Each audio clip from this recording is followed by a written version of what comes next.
Il est 15h30 à Douala, la même heure dans les 10 régions du Cameroun. Mesdames et messieurs, bon après-midi. Merci de nous retrouver dans le cadre de cette édition de l'information en langue française sur My Media Prime Télévision. Nous sommes le vendredi 11 octobre 2024. Le ministre de l'administration territoriale, Paul Atangandi, a adressé ce 10 octobre 2024 une circulaire au gouverneur des régions interdisant toute discussion sur l'état de santé du président de la République, son Excellence Paul Biya, dans les médias et sur les réseaux sociaux.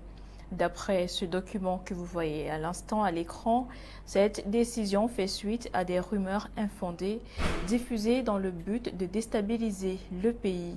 Le ministre demande la création des cellules de veille pour surveiller les médias privés et agir contre tout contrevenant. Ces directives, considérées comme une question de sécurité nationale, seront appliquées avec fermeté.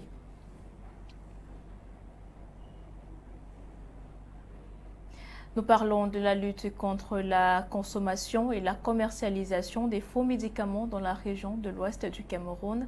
Une opération chapeautée par le gouverneur de la région de l'ouest, Awa Fonkwa Augustine, accompagné des éléments de la gendarmerie nationale. Des précisions avec Hermine Dolo et Alexis Bemont. Dans le cadre de la lutte contre les faux médicaments, le comité régional piloté par le gouverneur de la région de l'Ouest, en collaboration avec les équipes de la gendarmerie, les services douaniers et l'aide des populations, ont saisi d'importants stocks de médicaments douteux, équivalent à environ 17 camions militaires et évalués à plus de 500 millions de francs CFA. C'est hors la loi d'un autre genre, exploit des emballages prêts à être recyclés pour conserver les faux médicaments qui sont un danger pour la vie des populations. Dans ces importants stocks saisis, presque toutes les classes thérapeutiques des médicaments s'y trouvent. Des antibiotiques, en passant par les antiparasitaires, les antihypertenseurs et surtout les modificateurs de comportement, notamment les tramones. Cette saisie comporte presque toutes les classes thérapeutiques des médicaments et ceux mal conservés qui constituent des poisons dans l'organisme. En marge de la sécurité des personnes et de leurs biens, nous avons aussi une mission hautement prescrite par le commandement, qui est celle de prendre en compte la santé des populations. Et c'est exactement dans cette optique que nous avons mené cette opération. Aux malfrats, ou bien à tous ceux qui se mettent et qui restent dans les activités illicites, nous faisons tout pour leur trouver une rapide mise en retraite. On va se fatiguer, nous ne nous fatiguerons pas car c'est une protection, notamment celle de la protection de la société que nous sommes simplement en train d'activer. Et nous avons donc pour le second semestre de l'année 2024 lancé l'opération coup de poing, n'est-ce pas? Et je crois que les fruits ne font que commencer à tomber. Avant la fin de l'année, je suis sûr que nous allons encore nous retrouver, n'est-ce pas, pour vous présenter d'autres fruits que nous avons engrangés dans notre grenier dans le cadre de cette lutte. Pour cette opération coup de poing, le délégué régional de la santé pour l'Ouest, le commandant de la Légion de gendarmerie de l'Ouest, le chef secteur de douane et le SG de la région ont saisi l'occasion pour inviter les populations à plus de vigilance, de collaborer avec les forces de maintien de l'ordre et de sécurité publique, de se faire consulter par les personnels sanitaires en service et d'acheter les médicaments dans une pharmacie. Et la lutte contre l'insalubrité et les inondations n'est pas en reste. Elle s'intensifie dans la ville de Yaoundé, région du centre du Cameroun. En cette période de grande pluie, la situation est plutôt préoccupante dans le 7e arrondissement de la ville de Yaoundé, où les autorités de cette partie du pays ont décidé de prendre le taureau par les cornes. Jean-Paul Kébin, Serge Biwele. Les questions d'insalubrité, d'inondation, dans le département du Foundi, reste et demeure une priorité. Après la descente sur le terrain dans les différents arrondissements de Yaoundé, le 7e arrondissement que voici fait face à des difficultés, surtout en cette période de pluie. Routes dégradées, inondées, les ordures ça et là, la situation est plus que préoccupante. La ville de Yaoundé produit en moyenne 2500 tonnes de déchets, mais les quantités contractuelles sont autour de 1300 tonnes. Ce qui produit l'insalubrité, mais avec les insouciances qu'on nous a donné, nous avons relevé ces quantités. C'est pour cela qu'aujourd'hui on peut constater avec fierté que les villes de Yaoundé, ce qui concerne les sites d'arrondissement et les activités. Donc nous souhaitons que la population s'implique davantage avec plus de civisme pour que le rendez-vous de la propriété soit respecté et aussi qu'au niveau des récipients que nous avons mis à disposition pour accueillir les retardataires, que ce ne soit pas vandalisé. Parce qu'à ce jour, nous avons beaucoup de parcs qui sont vandalisés. La municipalité compte bien accentuer cette lutte aux côtés du gouvernement pour davantage assurer l'accès et les conditions meilleures de ces populations. Nous accompagnons la mairie de la ville, le gouvernement, et nous faisons aussi des efforts au niveau local pour la précollecte et pour la discipline et pour le respect de la discipline urbaine et pour le respect même de l'hygiène et salubrité par les citoyens de notre arrondissement.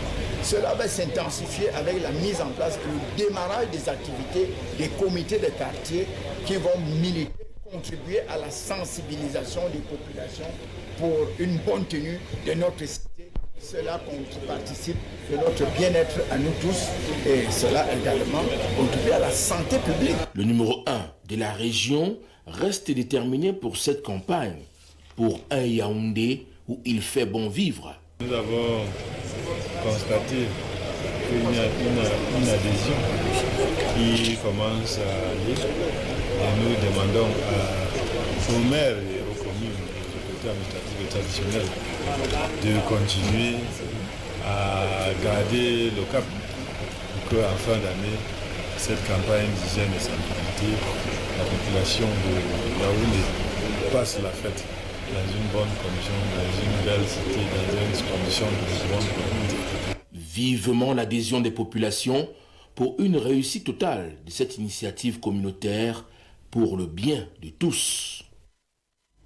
C'est parti pour la 9e édition des caravanes de sensibilisation pour l'adhésion des petites et moyennes entreprises au centre de gestion AG de la ville de Kribi dans le département de l'Océan. Une opération présidée par le ministre des petites et moyennes entreprises, de l'économie et de l'artisanat, Achille Basile-King. Quentin Etapé, Takomosa pour nous en dire davantage. Achille Basile-King III, ministre des petites et moyennes entreprises, de l'économie sociale et de l'artisanat, a lancé la 9e édition des caravanes de sensibilisation à l'adhésion des PME au centre de gestion agréé hier matin à Kribi.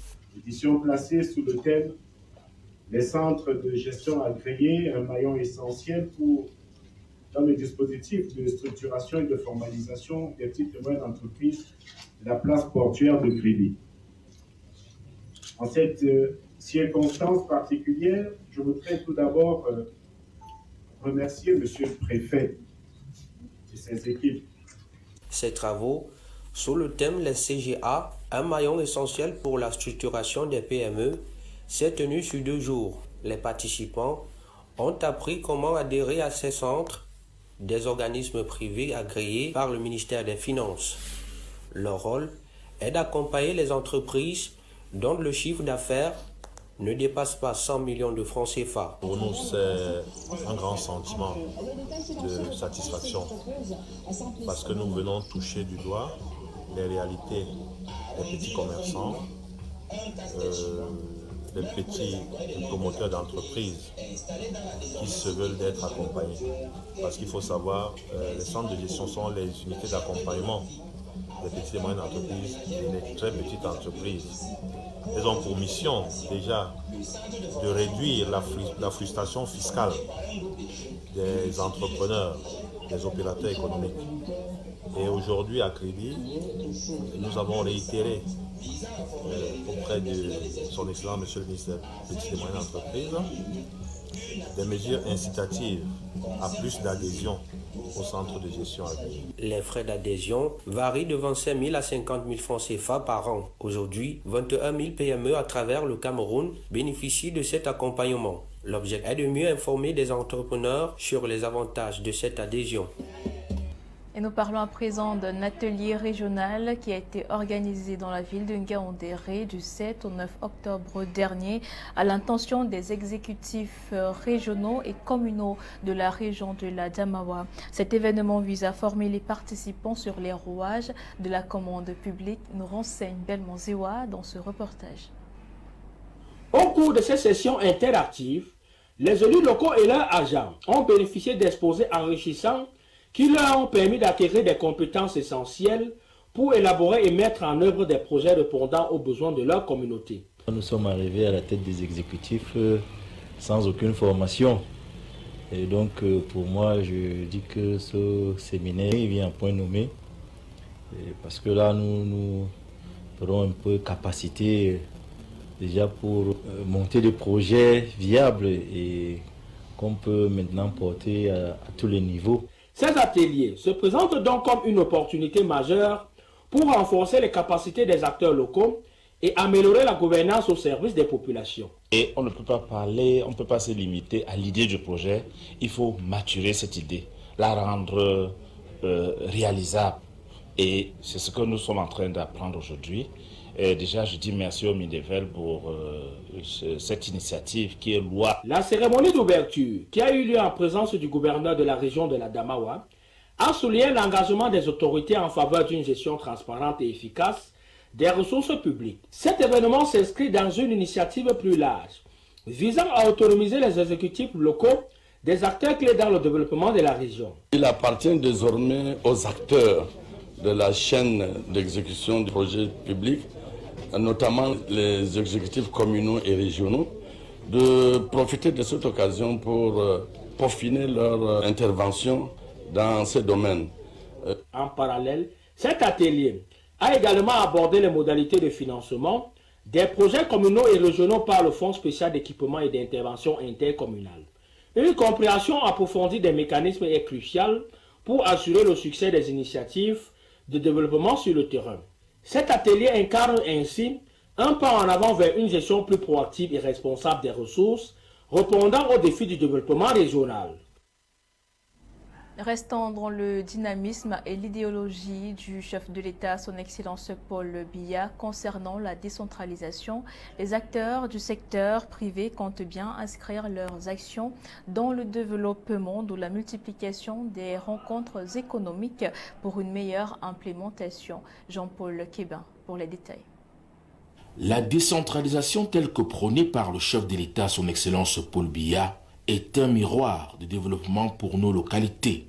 Attachant du prix à cela, il est plus que nécessaire de donner la place à l'acteur pour une meilleure synergie pour jouer un rôle bien spécifique auprès de ces collectivités territoriales décentralisées. Vous savez, sur le terrain, il y a encore ce petit conflit de compétences qui existe entre l'État et les collectivités territoriales décentralisées. Nous, notre rôle, véritablement, c'est d'aborder le débat, mais surtout d'interpeller les différentes parties prenantes afin qu'elles puissent se rendre à l'évidence que l'objectif est le même, celui de soutenir ou d'aboutir, contribuer, si vous voulez, au développement local. Donc chacun a son rôle à jouer et donc ça devrait être une synergie d'action qui doit concourir au développement de nos localités à la base pour impulser un développement national. Le développement local au Cameroun s'inscrit depuis la mise en œuvre de la décentralisation dans l'ordre des priorités de la politique gouvernementale. Il est aujourd'hui plus qu'hier au cœur des préoccupations des décideurs politiques engagés sur la voie de l'émergence. D'où le Salon des acteurs économiques et du développement local à quelques jours où les préparatifs vont bon train. À ce sujet, je puis vous rassurer que nous sommes prêts parce que les équipes sont déjà sur le terrain pour construire le village qui sera prêt au plus tard le 17 octobre. Donc on peut rassurer ceux qui nous suivent et ceux qui sont inscrits à cet événement que le SAIDEL 2024 se tiendra à date. État, collectivités territoriales décentralisées, secteur privé et développement local, un thème évocateur qui permet de créer un cadre vertueux de collaboration pour permettre un échange d'idées entre les différents acteurs dans l'intérêt des populations.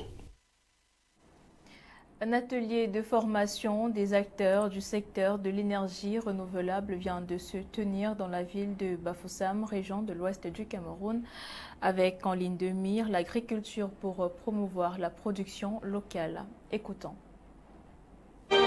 Pendant 2 jours, les acteurs de l'énergie renouvelable étaient au centre d'un atelier pour échanger sur la notion des énergies renouvelables dans l'agriculture au Cameroun. Il était question au cours de cet atelier, tenu dans la région de l'Ouest, de former les producteurs dans la détermination des coûts de production, entre autres. On parlait des serments, des solaires, Enio et les autres. Or, ce qui existait peuvent venir tout simplement des sombres pour ici pour être utilisés. Rien qu'autour de nous, à travers le vent, là où il y a beaucoup de vent, du côté de l'extrême nord, là où il y a beaucoup de soleil, peut-être de la Gamawa, là où il y a beaucoup d'activités d'élevage, on peut produire l'électricité qui peut être utilisée dans cet environnement pour nos projets et on revend le reliquat pour le compte de Enio. Et Enio peut acheter et injecter dans leur système.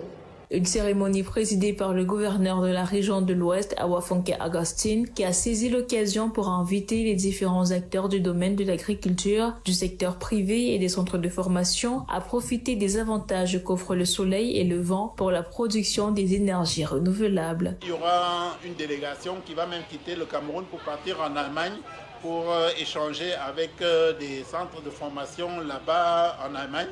Il y a d'autres activités de collaboration entre les centres de formation et le secteur privé, pas seulement ici à Bafoussam, pas seulement dans la région de l'Ouest, mais un peu partout au Cameroun.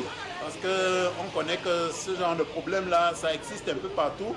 Et pour assurer un bon suivi, surtout pour les gens qui ont fait les formations, il faut cette collaboration entre les centres de formation et le secteur privé.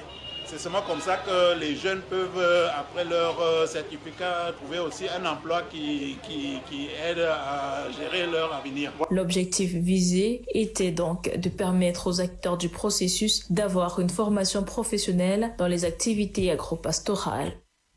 Et sans transition dans ce journal, nous parlons sport, football, notamment des éliminatoires de la Coupe d'Afrique des Nations Maroc 2025. Le match Cameroun-Kenya comptant pour la 3e journée des éliminatoires de cette compétition du ballon rond africain se jouera tout à l'heure à 17 h au stade Omnisport de Yaoundé. Une rencontre très attendue par les amoureux du ballon rond qui donnent leur pronostic au micro de Jean-Paul Kébin et Serge Biwede. Je pense qu'ils vont faire un match nul. Le score ce sera de 4-1 en faveur des Lions indomptables du Cameroun. Baliba va marquer aussi. Bemo, Aboubakar Vincent. 4-0 faveur des Lions. Abou Chouchou, 2 buts. Les Lions vont gagner le Kenya. 2 buts à 0. L'équipe va marquer. Bemo va marquer, Aboubakar Vincent va marquer. Aujourd'hui, les Lions vont gagner par 2 buts à 0. L'équipe va marquer. Il y a d'abord le milieu là, Badeba.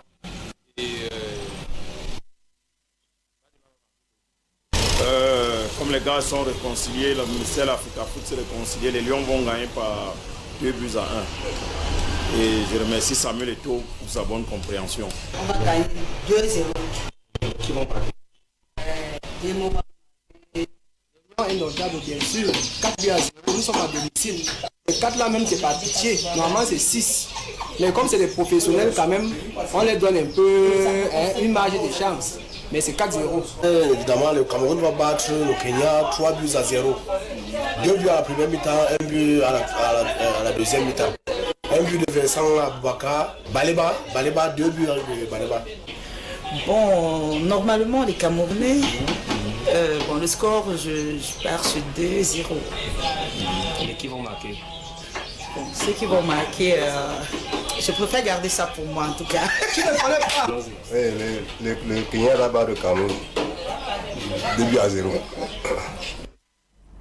Dans l'actualité africaine de ce jour, nous nous rendons tour à tour au Nigeria et en Guinée pour terminer.